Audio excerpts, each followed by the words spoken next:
Well, we got a Rocky Patel limited edition. Who gives a shit, right?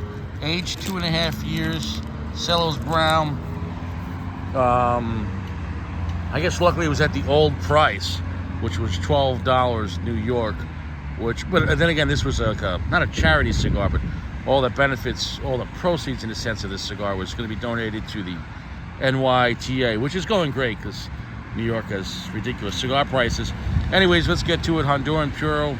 Is this going to be another Rocky that's just okay or really good or a piece of shit? I don't know. I mean, it's probably going to draw good. Not bad looking. Oh, shit. This thing's blown away in the wind. Don't come back.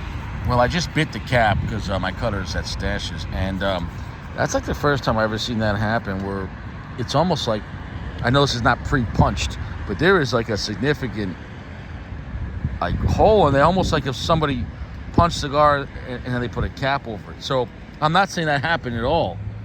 Is that because this was all the proceeds were going to be donated and so they made a piece of shit? I'm not saying it is, but I mean that is a significant hole in there. Well, anyways, off the bat, it's not a bad cigar. And again, this also has 2.5 years of time of resting, I guess, at that shop, or they just put it out recently because it's a pretty full box. Not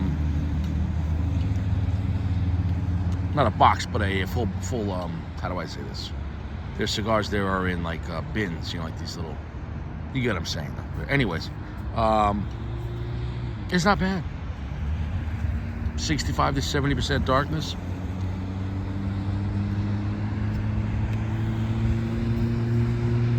It has a nice creamy nugget texture to it. Not as like sweet as caramel, but it's nice. Black pepper, some earth, twangy, cedar. It's a nice cigar. I'm not saying it's mind-blowing, but I would definitely say enjoyable.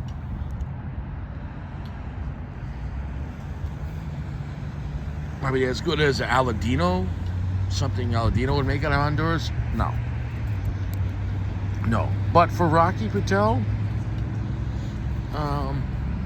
it's kind of a weird situation. It's limited release, but also they're giving the profits to some person fighting the. I don't know. I mean, at the end of the day, who gives a shit? New York's a lost cause. While walking around this shop in New York, I just felt bad. I felt bad. There was cigar. Like I just got Stash. I picked up cigars for Stash. $15 Padron 26s, the smaller one still, and $15 Toro Padron 64 Maduros. And over there they had the same cigars, $25, $30. I mean, give me a fucking break.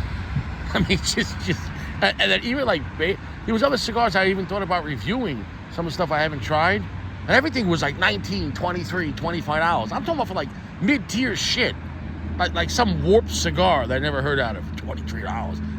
They had the new H. Upmann. Which I want to review, the 180th for like almost $50. Like, bro, I'm not spending $50 on an H. Upmann. Are you out of your fucking mind? The HA cigar? I mean, you're out of your mind. You're just out of your mind. Gonna go drop $220 on a Royal release?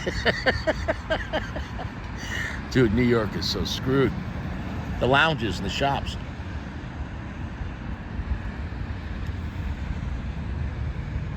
This isn't bad. Honduran Puro. It's got a little bit of balls to it, but it's not an extremely strong cigar. I'd say like a nice, solid medium plus, but we're here. I'm going to come back. Burn's going fine. Now, granted, we're outside, and it's a little windy out, and we're near a highway. That's Vets Highway in this is Bohemia, right near the mobbed-up recycling yard, which, it is what it is.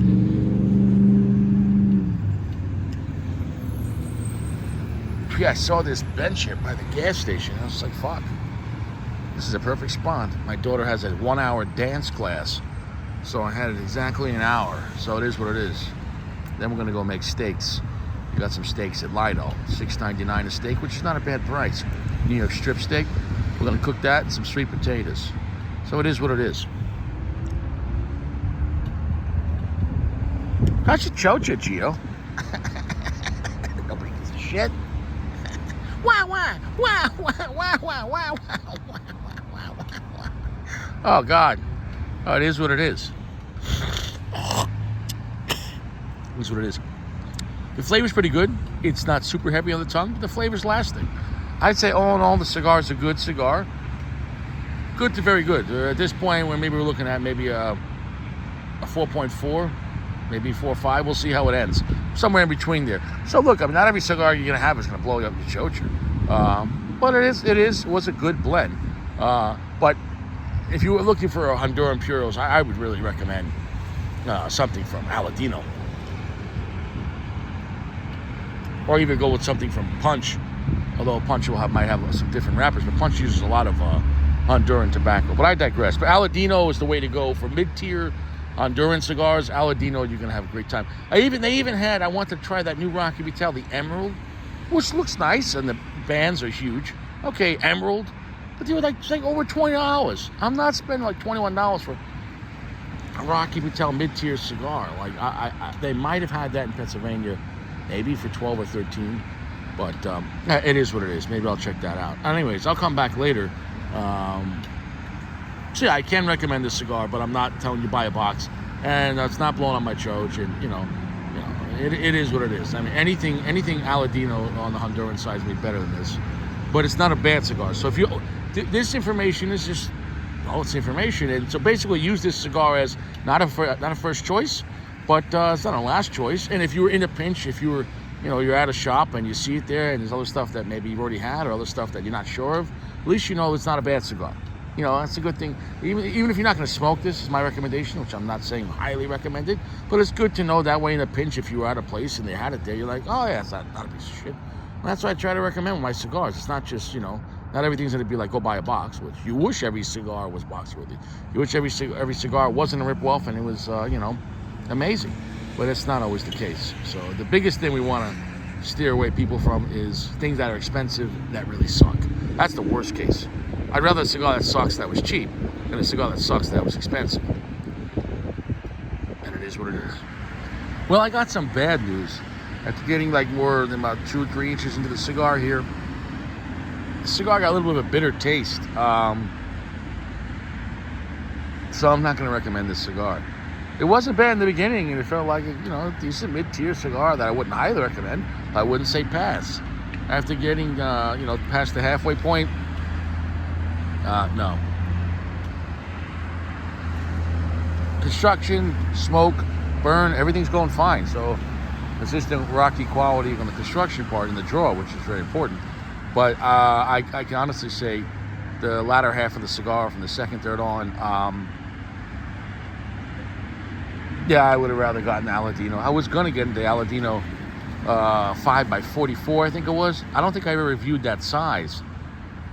And it was around the same price in New York Gouge, almost over $12 basically for a 5x40 for Aladino. My God.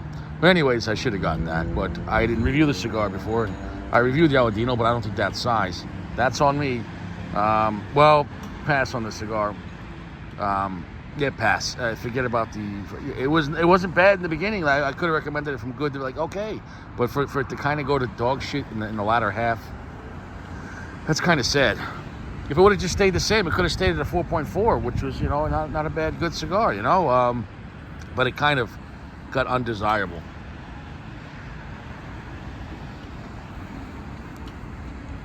Yeah, it became undesirable, and this cigar's had since 2022. This thing's had over 2 years, not 3 because I think it was July. So basically, let's say 2.5 years around about. That is plenty of time of resting. At that point, you can say 2.5 years, even solid 2 years. That's a good amount of age on a cigar. So we'll leave it at that.